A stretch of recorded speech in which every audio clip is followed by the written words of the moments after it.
Welcome to the State of the Buccaneers podcast. I'm your host, Jacob Pfefferkorn, and this is the biggest and only fan-run podcast of the East Tennessee State Buccaneers. We'll get right back to you after the tune.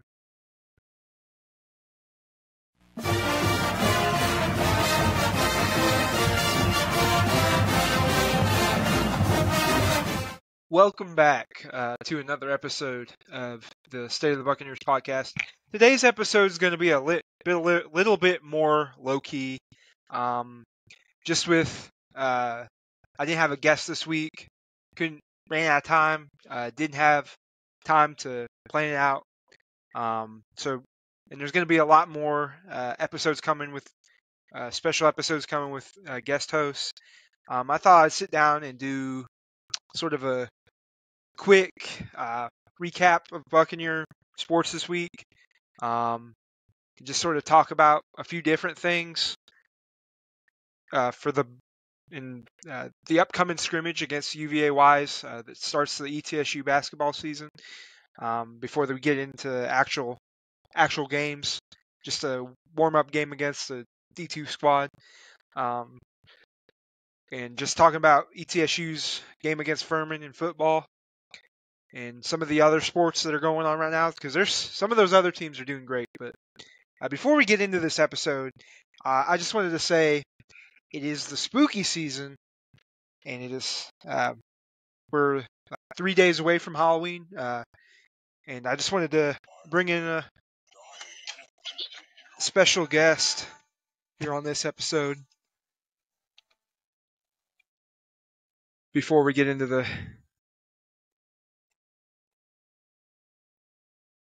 yeah, he's a depressed skeleton. Just wanted to bring this onto the podcast.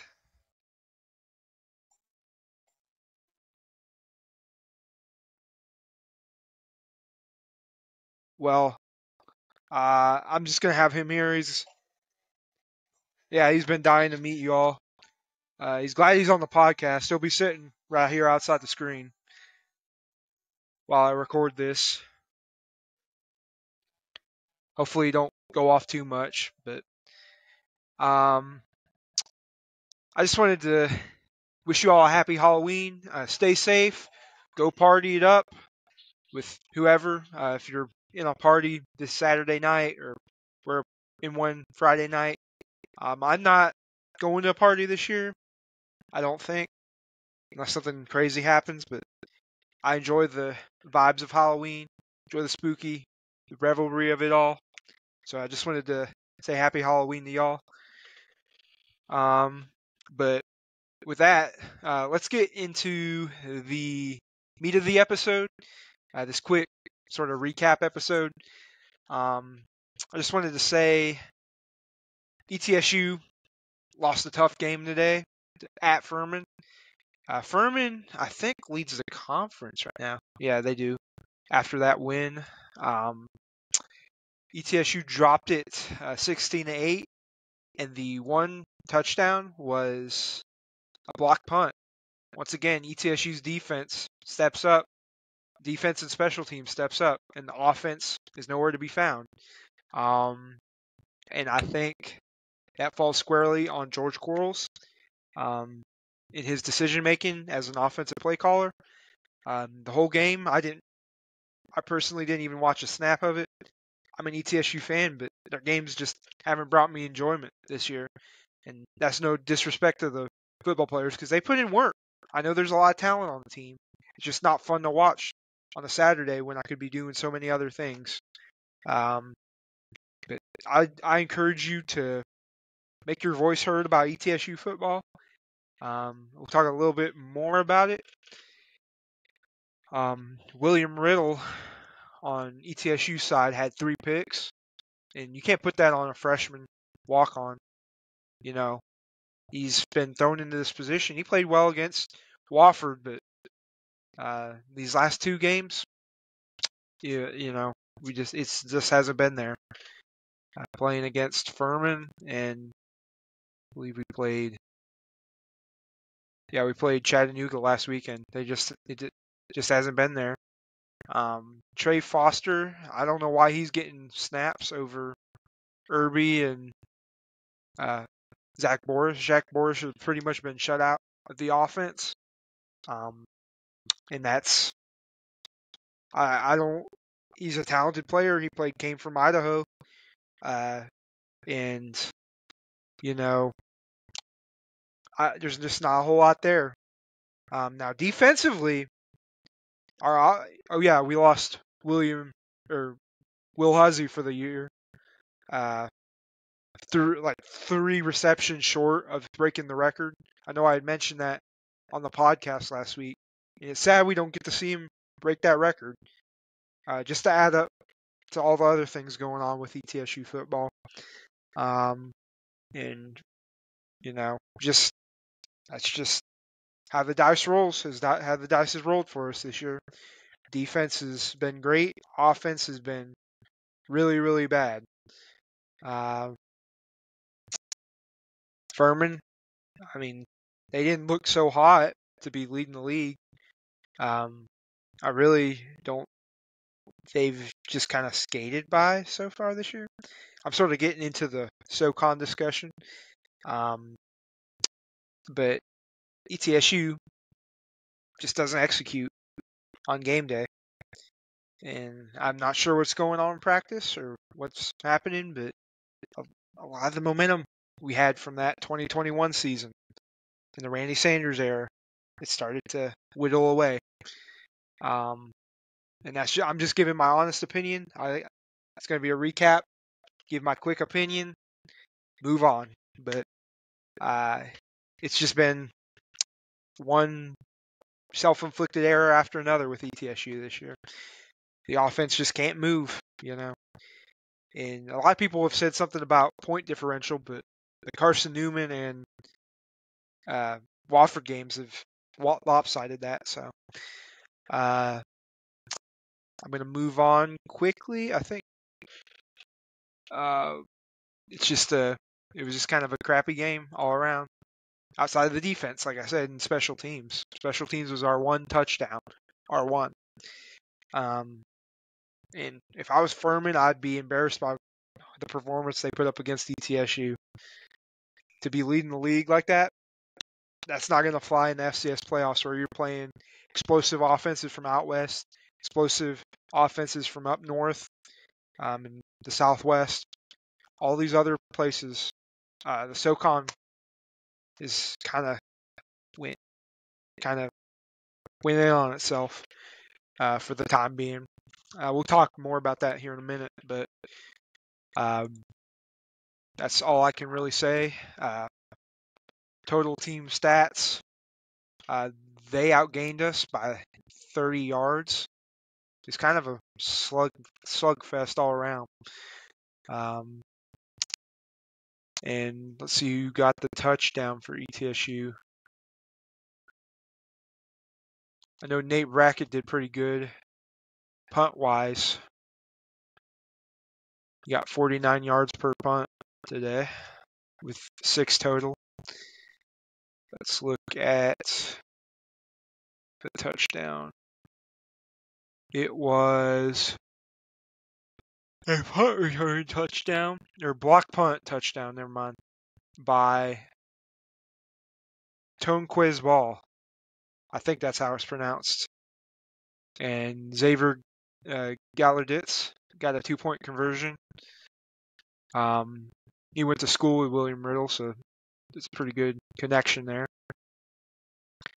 I guess that's all I can say. I'm going to go look at sort of some scores around the SoCon.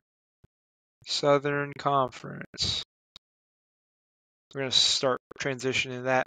And Chattanooga skated by barely against VMI today. I think let's look at this.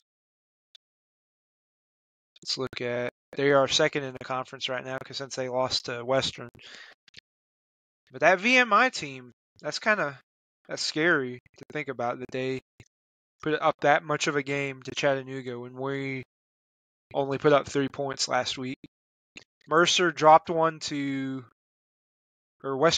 dropped one to Mercer. That explosive offense, it was just a shootout. today.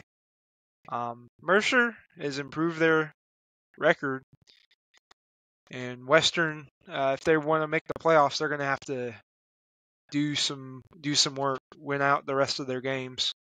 Shout out Cole Spivey, who I may be having on the podcast in a couple weeks when we play each other. I'm going to do a preview with him and another ETSU fan. They host a Southern Comfort SoCom podcast. We'll sort of talk more about that in the future, but I think that's the last one. Sanford blew out the Citadel. Of course, Citadel is with Wofford. That's all the games. I think Wofford was off this week. Yeah, Wofford was off this week. So standings go Furman, Chattanooga, Mercer, Western Carolina, Sanford now. VMI, ETSU, Citadel, Wofford. And I'm just kind of looking around the conference. We may have 2 playoff teams. It just depends on 2 or 3. It's a borderline right now. I don't know. I'm gonna go look up. Let's look up FCS rankings real quick. I'm not sure how many of them are ranked. We have Western at 16. They're probably going to drop Chattanooga, and I believe Furman. Furman is number 3 in the nation right now. So we'll see where they end up. We also had Mercer receiving votes. Sanford's not in there. Just looking around the FCS today. Let's look at FCS scores now. I know South Dakota State's been rolling. North Dakota State rolled Murray State. Let's see some scores of interest for tough teams. Lafayette beat Georgetown. Holy Cross went off. They beat Fordham, even though their QB Matthew Sluka. I think he got hurt today. Well, anyway, let's look.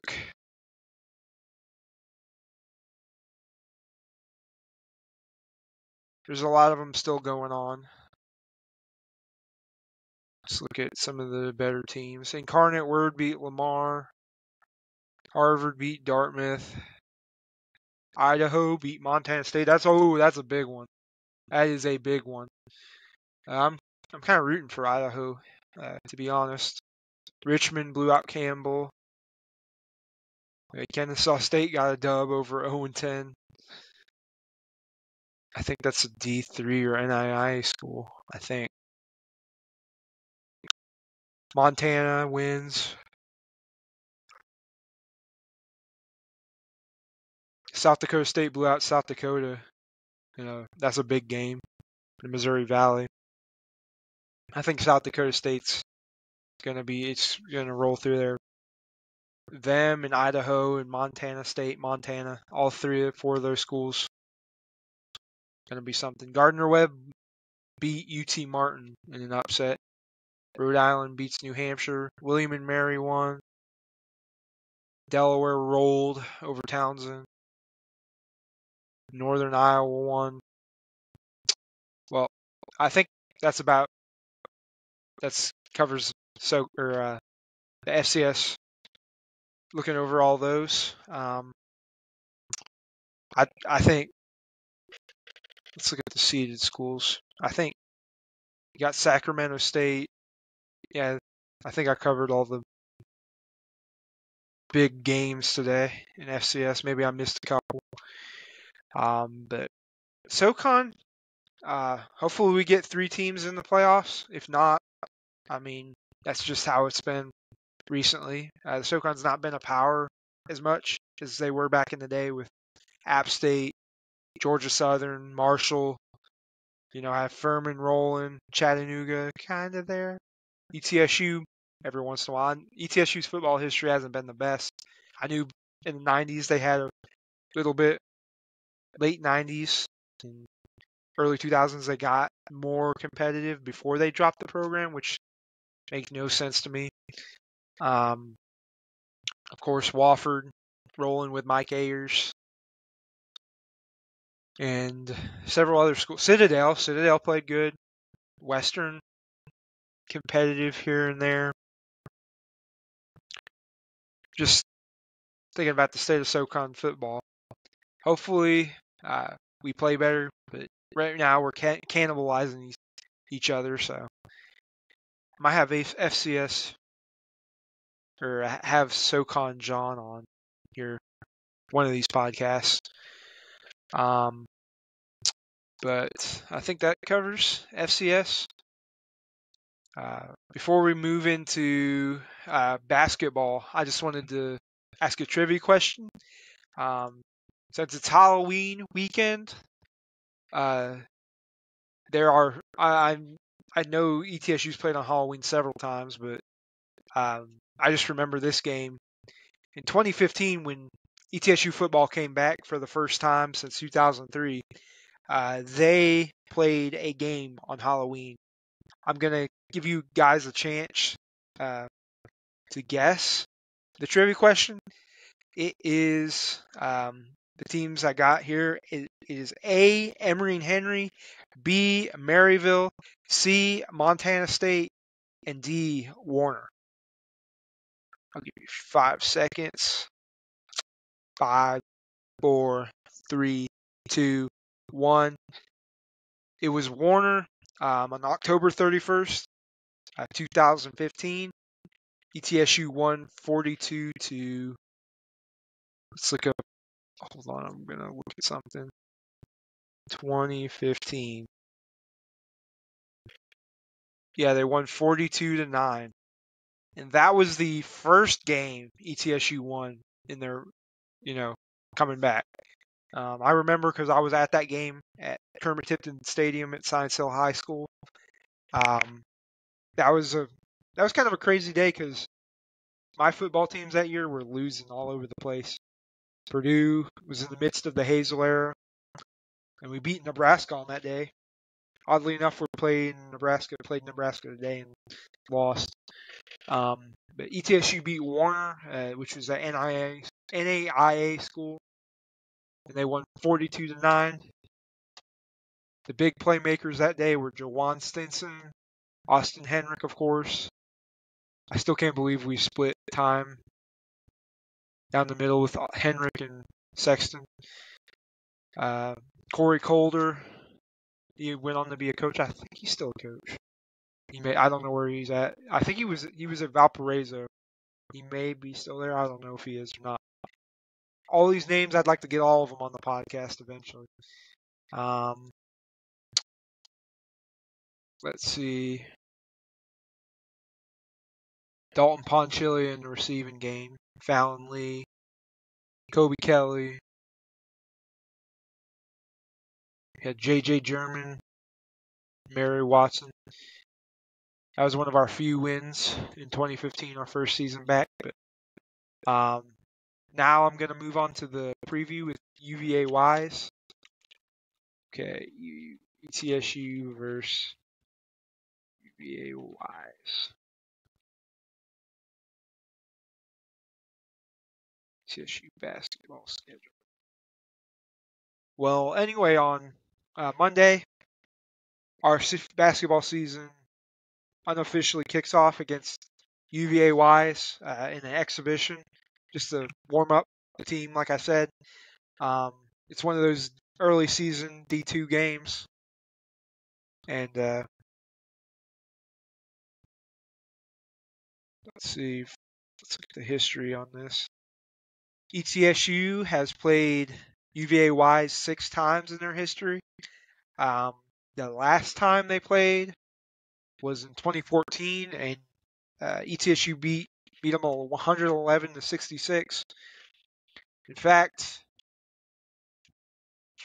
4 out of the 6 games ETSU's won, they scored over 100 points, and the other 2 they won by like 50 and 40 points, 50-ish, 40 points.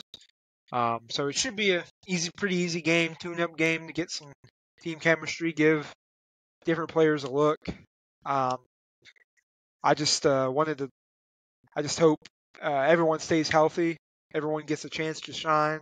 We sort of see who are the leaders going into the regular season, and who's been standing out in practice, who's given Coach Savage an opportunity to shine. I know the scrimmage, they had that secret scrimmage against Middle Tennessee.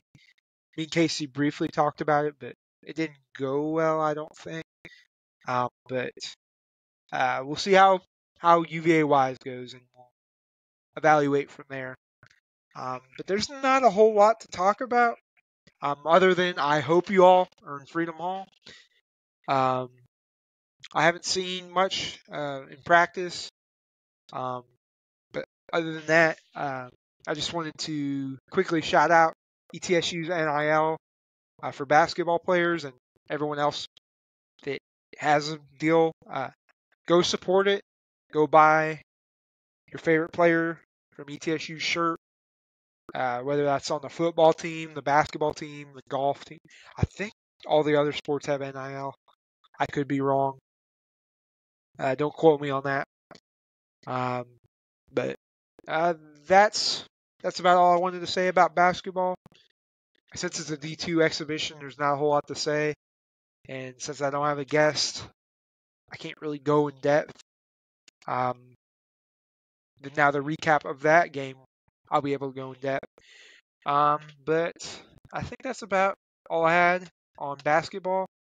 I just wanted to get into some of ETSU's other sports that don't get as much limelight as basketball and football.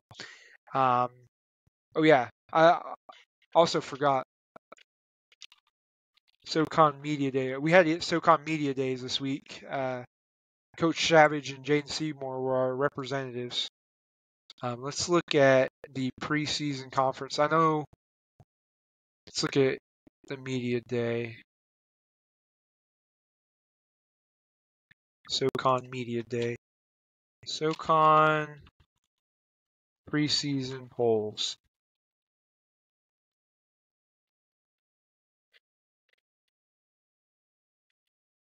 Basketball.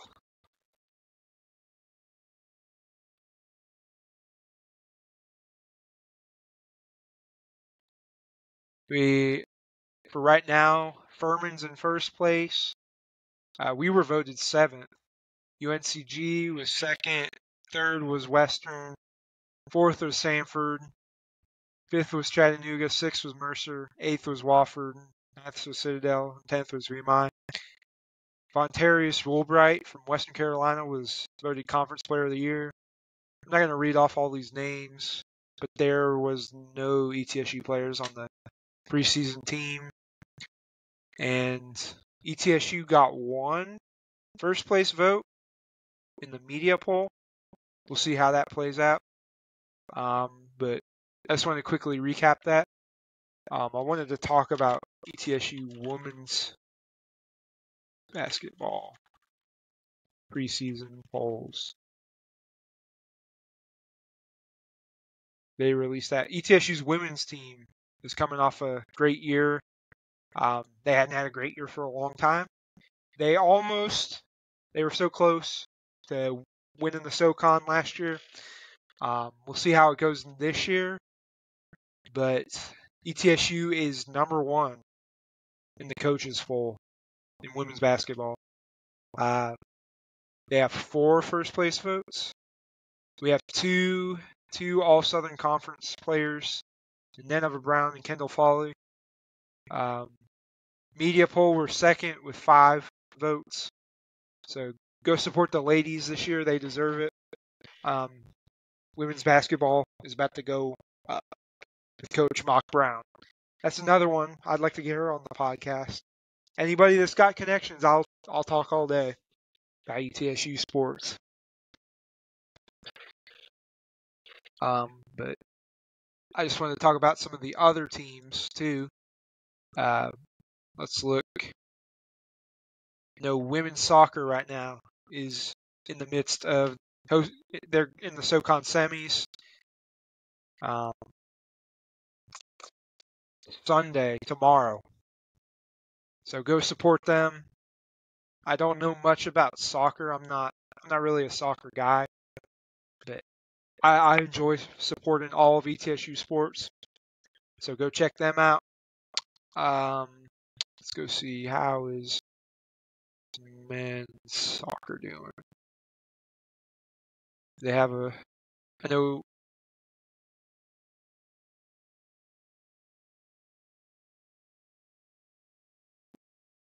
Wait,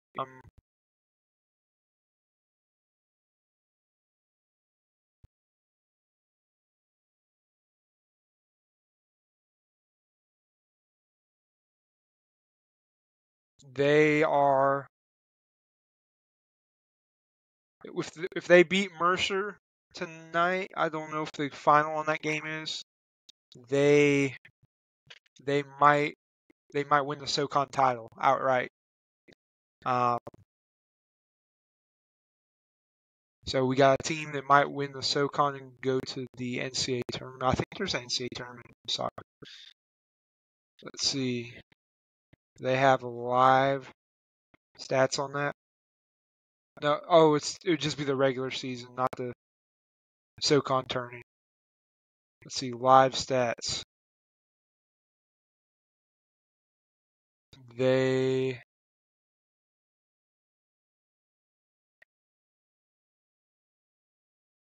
beat Mercer, so they won the SoCon title. Hey, congratulations to ETSU's men's soccer. Last sport I wanted to shout out tonight. Well, I got two more. Let's see. ETSU's golf team is going off. They are ranked 8th currently in the nation.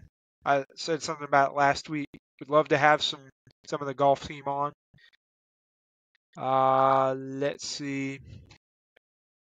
Let's see.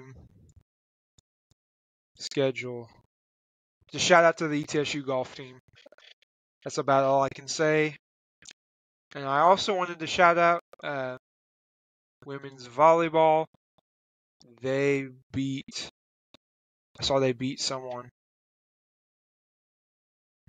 They beat UNCG.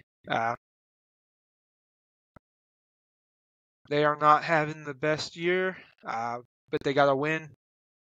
Beat Chattanooga, Western, and UNC Greensboro. So they're on a three match winning streak. That's all I wanted to talk about with ETSU sports. This is sort of a quick episode tonight. I wanted to run about 30-ish minutes. But I appreciate you all for tuning in. If anybody wants to come on the podcast, just let them know. Let me know. Any athletes, coaches, former players, fans, I will have you on. I have a busy schedule, so I have to think about what I'm going to talk about in each episode, what points I want to hit. I appreciate y'all. If there's any way you want to support me, just let me know. I'm glad. I'm down for anything. And once again, enjoy your Halloween. I say bye. The skeleton says bye. And you all have a happy Halloween. And this is good night. Godspeed and go Bucks.